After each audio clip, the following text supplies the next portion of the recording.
Hello dear students, in today's lecture we'll look into the structures of diamond and graphite. Now diamond and graphite are said to be allotropes of carbon. Now what are these allotropes?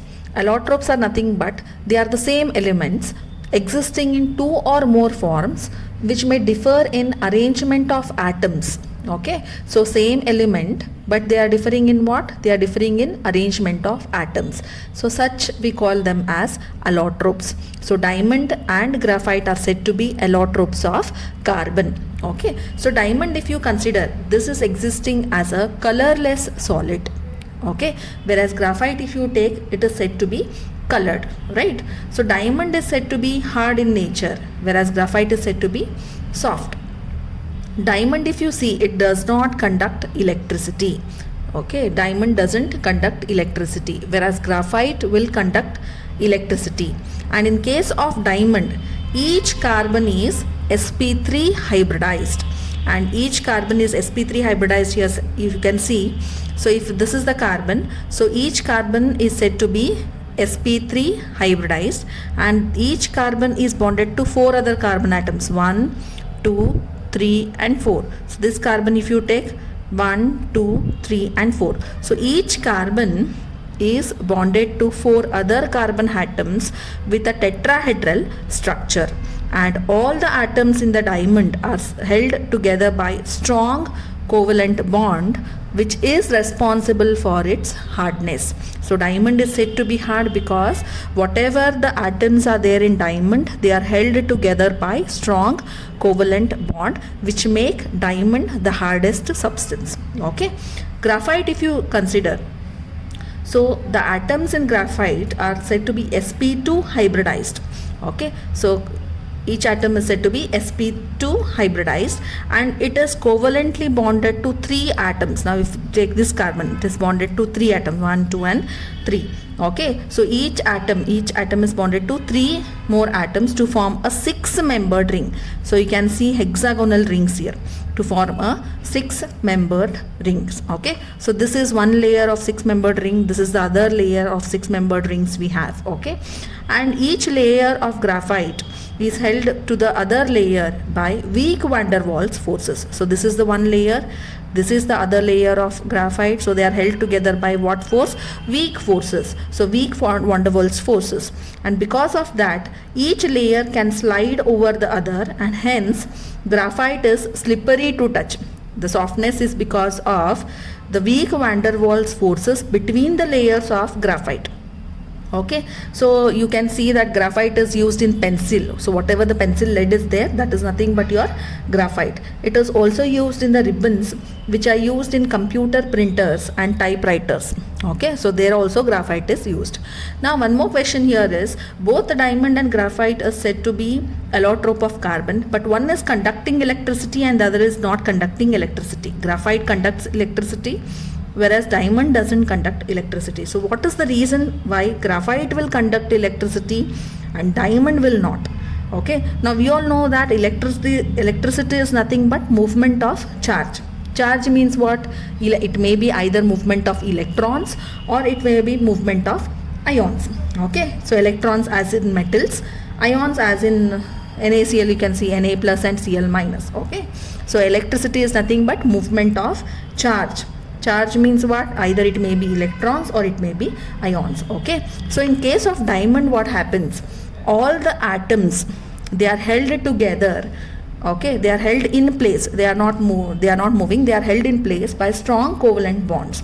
Okay, so there are no free charge carriers, there are no free electrons, nor there are free ions here in case of diamond.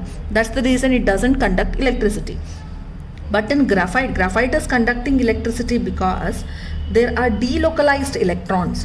So in graphite there are delocalized electrons which are free to move between the layers. Okay, there are delocalized electrons which are free to move between the layers, hence graphite conducts electricity.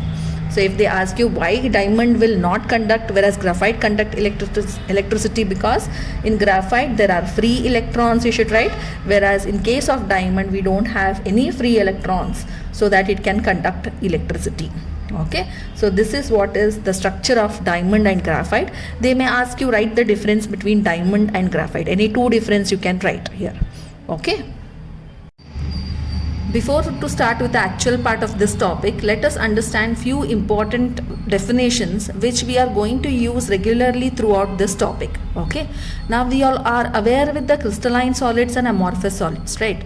So crystalline solids are those which have got a characteristic geometry in which constituent particles, which may be either atoms, molecules or ions, they are arranged in three-dimensional space. So whatever this three-dimensional arrangement of constituent particles is there, that we call it as a crystal lattice. Now suppose if we have a big wall, right? So the wall will be formed from the arrangement of the bricks. Okay. Similarly, when you arrange atoms, molecules or ions in three-dimensional way, you will end up in a crystal lattice, which is also called as space lattice. So this whatever I have drawn here, this is nothing but your crystal lattice. So crystal lattice is what? Regular arrangement of constituent particles. Okay. So unit cell. So what is this unit cell? Unit cell is the smallest portion of the crystal lattice, which on repetition in different directions will give you the entire crystal lattice. Okay. So this is one unit cell here. Okay. This is the other unit cell and this is one more unit cell. Okay. So these unit cell is nothing but this is entire crystal lattice. Okay. So one smallest portion of the crystal lattice, we'll call it as a unit cell. So again this is also one unit cell, this is also one unit cell. So whatever the smallest portion of the crystal lattice is there, which on repetition in different direction is giving different entire crystal lattice. Okay. Then what are these lattice points? Lattice points are the points that indicate the relative position of constituent particles in a crystal. Okay. So the points which indicate the relative positions of constituent particles in a crystal is called as lattice point. So here if you take one unit cell here, so this is the lattice point. So lattice point will indicate what? The position of the atoms, molecules or ions. So this we call it as a lattice point. So this is one unit cell. So this unit cell, if you arrange in three-dimensional way, you will get the entire crystal lattice. So three definitions you are supposed to remember here: lattice point, crystal lattice, also called as space lattice or unit cell. So lattice point is what? Lattice point is that point which is going to indicate the position of atoms, molecules or ions. What is this crystal lattice? So whenever you arrange these unit cells in three-dimensional way in different directions, you are ending up in a crystal lattice. Now what is that unit cell? Unit cell is the smallest portion of the crystal lattice, which on repetition in different direction will give you entire crystal lattice. So this is entire crystal lattice. No, so this is one unit cell, this is the other unit cell and this is one more unit cell. Okay, so the smallest portion of the crystal lattice, we call it as a unit cell. So these three definitions you are supposed to remember: lattice point, crystal lattice, also called as space lattice, and unit cell. So these three terms you will be using throughout this topic. Moving on to next part, that is parameters of unit cell. Now if you observe a unit cell, now this is one unit cell here. So if you observe a unit cell, it is characterized by three edges. Okay, so this is one along the x-axis. I'll take up one edge, that is A. Yes, along the y-axis one edge, and along the z-axis one more edge. Okay, so unit cell is characterized by how many edges? You have three edges. So this is called as axial distance. Okay, so unit cell is characterized by three edges, that we also call it as axial distance. Okay, and the angle between these three edges, we call them as angles, three angles: alpha, beta and gamma. Okay, so whatever the angles are there between these three edges A, B and C, we'll recognize them as alpha, beta and gamma. Okay, now A, B and C. Okay, so A I'll call for alpha, B for beta and C for gamma. Okay, so angle between A and B, So A and B, what is missing here? C is missing. So C is, so I'll call this angle as gamma. C I'll taken for gamma now. So this will be gamma. So angle between B and C. So what is missing here? A is missing. So what is that angle called? Alpha. Okay. So the angle between A and C. So what is missing here? B is missing. So angle, I'll call it as beta. So the angle between A and B is gamma. Between B and C is alpha. Between A and C is beta. Okay. So there are altogether 3 axial distances and there are 3 angles. So between A and B is gamma, B and C is alpha, C and A is beta. So there are 3 edges and 3 angles. So altogether you have 6 parameters, and by changing these 6 parameters you can get different types of crystal systems. So therefore total 6 parameters are required to explain the 7 crystal systems. Okay, so the 7 possible combinations of A, B and C and also alpha, beta and gamma will result in 7 types of different crystal systems. So I have a trick to remember this. This is the trick: CT, OT, HMT. So do not change this order. Okay, this is very much required in order to understand the actual distances and actual angles. Okay, CT, OT, HMT. So this order you are supposed to remember. C refers to one crystal system, that is nothing but cubic. C is for cubic. T for tetragonal. T for tetragonal. O is for orthorhombic. O stands for orthorhombic. T stands for trigonal. Trigonal or rhombohedral. T stands for trigonal or rhombohedral. H for hexagonal. M for monoclinic. T for triclinic. Okay, so what are the 7 possible crystal systems? CT, OT, HMT. Cubic, tetragonal, orthorhombic, trigonal, hexagonal, monoclinic and triclinic. So these are the 7 types of crystal systems what you have.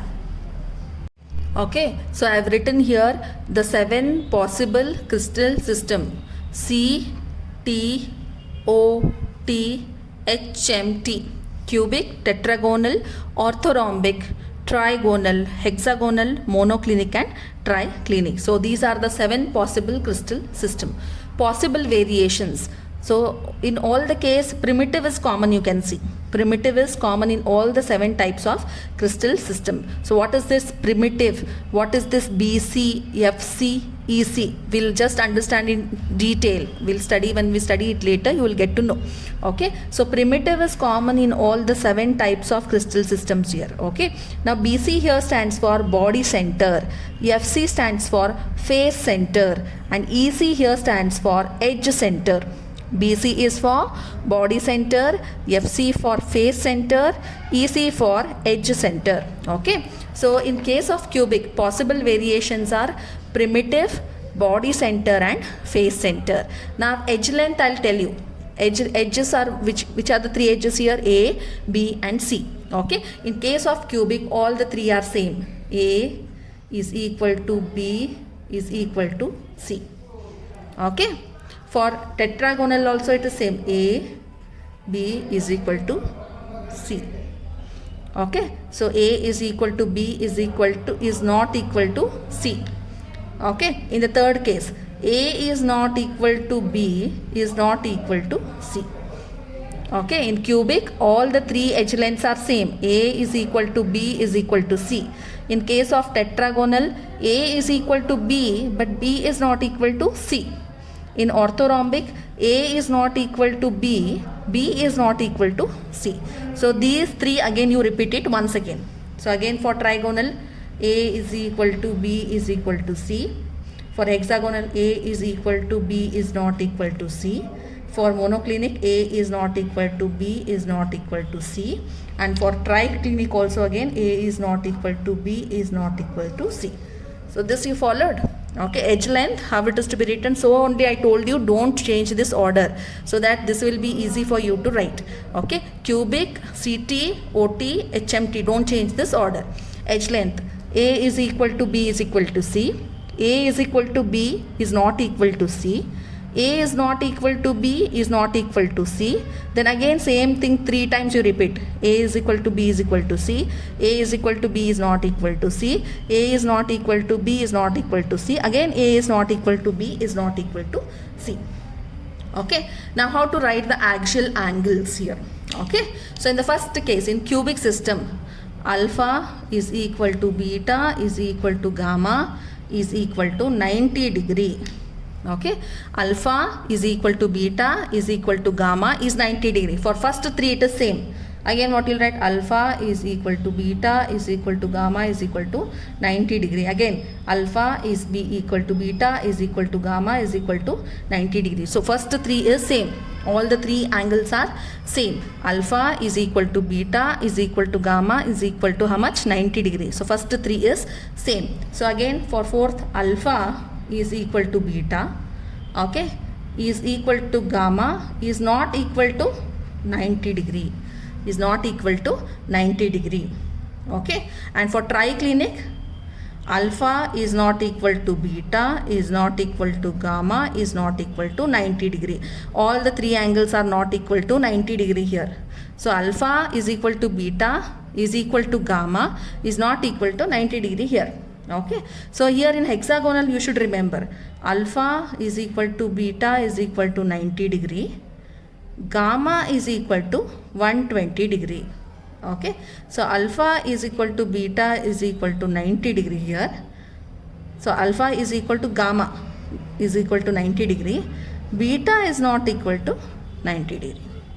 So alpha is equal to gamma is equal to 90 degree, beta is not equal to 90 degree. So this is what you are supposed to remember. So examples, if you take for cubic NaCl, one example you can remember for each one of the crystal system here. For cubic you can remember NaCl, for tetragonal you can remember white tin, orthorhombic is there, so rhombic sulfur, okay, trigonal graphite, yes, hexagonal calcium carbonate. For monoclinic is already monoclinic sulfur. You can remember in this way, monoclinic sulfur. For triclinic you can remember potassium dichromate. Potassium dichromate. So this is the way how you can remember. So what is the order of the 7 crystal system here? CT, OT, HMT. Okay, so here A is equal to B is equal to C, A is equal to B is not equal to C, A is not equal to B is not equal to C. So this 3 again you are supposed to remember, repeat it once again, and last one again, A is not equal to B is not equal to C. So angles alpha, beta, gamma 90 degree, same for first 3, last all the 3 not equal to 90.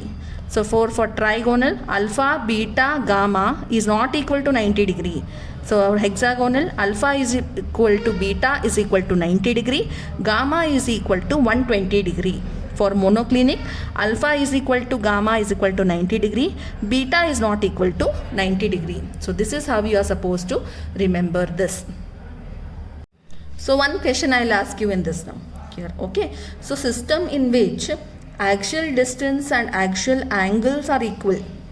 Okay, system in which axial distance and axial angles are equal, then that system is said to be symmetrical system.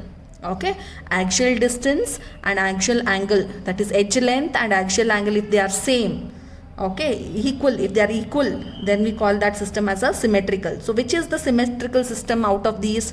So if I ask which is the symmetrical system, it is cubic. The answer is cubic, because edge length is also equal and axial angle is also equal. So system in which axial distance and axial angles are equal, then that system is called as symmetrical. So cubic system is said to be symmetrical. So which is the symmetrical system out of these 7 crystal systems? If they ask you, you are supposed to write cubic system. Okay, so which is the most unsymmetrical system in if you ask you, what will you write?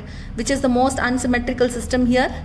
So it will be triclinic. Most unsymmetrical system is nothing but triclinic. Most symmetrical system is cubic. Most unsymmetrical system is triclinic.